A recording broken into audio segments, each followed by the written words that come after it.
Hi, good morning. This is Anthony Smith, and I'm doing interviews with retired SWCC operators, former SWCC operators on traumatic brain injury and major orthopedic injuries. This is interview number 11. I'm talking with retired Master Chief or SWCC Master Chief Paul Davis, SBCM, about his TBI major orthopedic injuries, and here is Paul. Hey, good morning. My name is Paul Davis. I'm a retired SWCC Master Chief with 30 years of service. Served at all three boat teams, 12, 22, and 20. I was on both RIB, Smart 5, and SOCARs. I've got 17 combat deployments, most of which were in the coastal environment. And yeah. So in interview number 11, I talked with Paul. He answered questions from the following questionnaire formats and gave permission to produce this presentation and share it openly. We covered the operator syndrome scale, the GAT-7 scale, the PLC-5 scale, the PHQ-9, the NSI neurobehavioral symptoms inventory, and I developed a SWCC background questionnaire to collect important information about his SWCC career. Paul Davis is a retired SWCC Master Chief, SBCM. He was in the United States Navy for 30 years. He was a SWCC operator for 20 years. He was in SWCC class 32 and graduated in the year 2000. He served at SBT 12, SBT 20, SBT 22, and also at Group 4. He worked on the 11-meter ribs, the Mark 5s, the SOCARs, and the HSACs. He did 17 deployments overseas, 13 deployment cycles, several combat deployments, many different exercises, 39,000 plus hours of SWCC boat time, and most likely an estimated 4.8 million weight pounding events, causing potential whiplash and microconcussions, leading to mTBI. And Paul has no history of contact sports. So Navy SWCC is a special class of elite naval warriors who have been a decisive force behind some of America's most important secret missions. Special boat operations have unique and often deadly challenges due to the combination of operating powerful, sophisticated machines designed for speed and stealth in some of the planet's most inhospitable environments. The average SWCC career operator experiences mTBI and major orthopedic injuries over the course of their career in peacetime and in war. And Naval Special Warfare conducts missions in over 70 countries, 365 days a year. The sum of SWCC injury does not accumulate until the operator retires. Before we talk more about the interview, we need to briefly discuss operator syndrome. Operator syndrome is not a diagnosis. It is a qualitative, descriptive framework of a nexus of symptoms and illnesses, and it was coined by Dr. Christopher Free. There's a DOI link to it there, and we're going to be talking about operator syndrome and as it pertains to SWCC operators. So as I said, operator syndrome is not a diagnosis from the DSM-5. What it is a qualitative, descriptive framework. It's a nexus of psychiatric illnesses and disorders along with chronic major orthopedic injuries. In this research, operator syndrome affects all SOF forces, special operations forces from every major branch. There's a list there of different SOF forces, and as I said before, we're going to talk specifically about SWCC operators. The framework of operator syndrome covers multiple symptoms, and what we see here is that list of symptoms. The ones in red are the ones that pertain to Paul and the things that he's either dealing with currently or have dealt with here in the past. Traumatic brain injury, endocrine dysfunction, sleep disturbances, chronic joint, back pain, orthopedic problems, and headaches, pretty severe. Post-traumatic stress disorder, anger, worry, rumination, and stress reactivity, marital, family, and community dysfunction, being on guard, extremely hypervigilant, memory, concentration, and cognitive impairments, vestibular and vision impairments, pretty severe, challenges to the transition from military to civilian life, and some of the existing issues common to operators when transitioning. So Paul Davis, his comorbidities as a SWCC operator, he has several. And Paul had 20 years as a SWCC operator, 17 deployments. And what I have found, and what is pretty obvious, is the more time guys have on the boats, more deployments they do, the more symptoms they have, and the more severe it is. So Paul's symptoms and injuries are pretty severe. When it comes to traumatic brain injury, he does have post-concussion syndrome. He was diagnosed at Intrepid Spirit. He does have a rating from the VA for TBI. He does have insomnia. He does have PTSD. He was rated for that as well by the VA. He has rated anxiety by the VA. He has severe orthopedic, chronic orthopedic injuries in T-spine and L-spine. He has had a right hip replacement.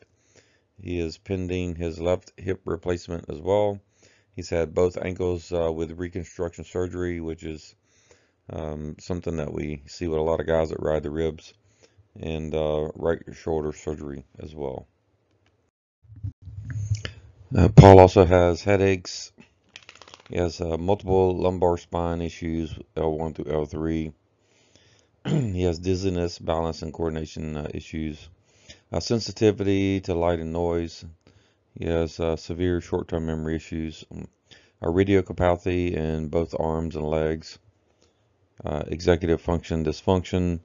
Anger and irritability. Light and noise sensitivity. And he has difficulty with hearing. All right, symptoms Paul experienced while operating high-speed SWCC boats. He experienced mental fatigue due to weight pounding on SWCC boats. He experienced whiplash due to weight pounding on SWCC boats. He doesn't recall blackouts, but he experienced seeing stars and urinated blood due to weight pounding on SWCC boats. He experienced confusion, lack of focus, and concentration due to weight pounding on SWCC boats. He experienced whole body weight pounding and whiplash at speeds of 50 knots. He experienced weight pounding in the seas at and above 10 foot on SWCC boats, and he experienced severe orthopedic injuries due to weight pounding on SWCC boats. Paul is the poster child for the SWCC community. He's done 17 deployments. He has severe orthopedic injuries, multiple surgeries, joint replacements coming, and every guy that spends a lot of time on these boats ends up with these types of issues. Not to mention he's been diagnosed through the military, Intrepid Spirit, for traumatic brain injury, PTSD, and other things. Okay, this slide talks about traumatic brain injury for retired SWCC Master Chief Paul Davis. As I've been saying in all these other presentations, the average SWCC operator logs about 3,000 hours of boat time per deployment cycle. Pretty well established. Roche's 1994 research conducted underway studies on SWCC fast boats over a period of 6 days, 36 hours, and they totaled about 8,610 wave impacts in that time frame, ranging anywhere from 2 to 25 Gs. Of these 8,610 wave impacts, 4,496 impacts ranged above 5 Gs. These 4,496 5G or greater impacts in 36 hours averages out to about 124 an hour. These are significant enough to cause whiplash, and they're significant enough to cause mTBI. So the average SWCC operator probably endures 124 whiplash events in an hour out there running and gunning, operating fast boats. The average SWCC operator possibly endures over 374,000 significant G-force impacts from weight pounding on SWCC boats in one deployment cycle. So based on all this information, Paul possibly endured all of those impacts times 13 deployments, traditional deployments, totaling out over 4,870,000 significant full body impacts. That's not to exclude the other deployments that he did, because he did 17 total, but there's 13 that I can account for that were traditional, where we can tally up the full 3,000 hours of boat time per cycle. So over 4.8 million significant impacts. This causes disastrous long-term effects, both chronically with orthopedic injuries, whiplash, and mTBI, leading to post-concussion syndrome. After talking with Paul for an extended amount of time and doing back and forth text and everything else with him, he definitely has severe post-concussion syndrome symptoms, along with some major orthopedic injuries, joint replacements, and some upcoming dependent surgeries as well. All right, this is a summary of symptoms within this operator syndrome framework for retired SWCC Master Chief Paul Davis. Etymologically speaking, Paul is a 51-year-old retired special warfare boat operator as of January 2023, right now. He has 30 years of military service, 20 years as a SWCC operator. He did 17 total deployments, 13 deployment cycles on SWCC fast boats, which accumulated probably 39,000 hours of SWCC boat time, or maybe even more, and potentially causing 4.8 million significant full body impacts while waypounding on fast boats. Paul has over 14 plus symptoms of mTBI and a nexus of orthopedic injuries. Paul endured full body slamming, whiplash, mental fatigue, dizziness, and confusion from waypounding at significant G-forces on 10 plus foot seas at 65 miles an hour. Paul has many post-concussion symptoms from service-connected TBI and PTSD, along with long-term major orthopedic injuries and joint replacements. One would expect to see, based on his history of waypounding and whiplash on military fast boats and other activities related to a SWCC career. Paul does not have a history of contact sports. Conclusions from this ongoing project. So far, I've done 11 interviews with retired or former SWCC operators, and also some record reviews, and still going. What I found so far is 100% of SWCC operators interviewed have significant TBI exposure, contributing to post-concussion symptoms. 100% of SWCC operators interviewed so far experienced full body waypounding, whiplash, and orthopedic injury from SWCC boat operations, proven to cause mental, emotional, and physical injury. 100% of SWCC operators interviewed so far still lack some type of VA rating for service-connected injuries due to SWCC fast boat services.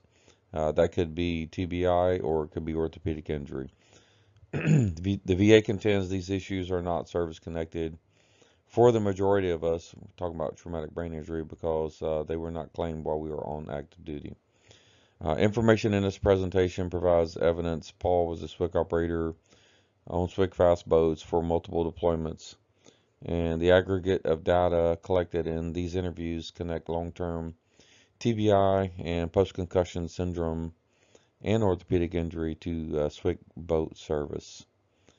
And the reason I say that is because I interviewed all the guys, and they all have TBI symptoms or orthopedic injuries.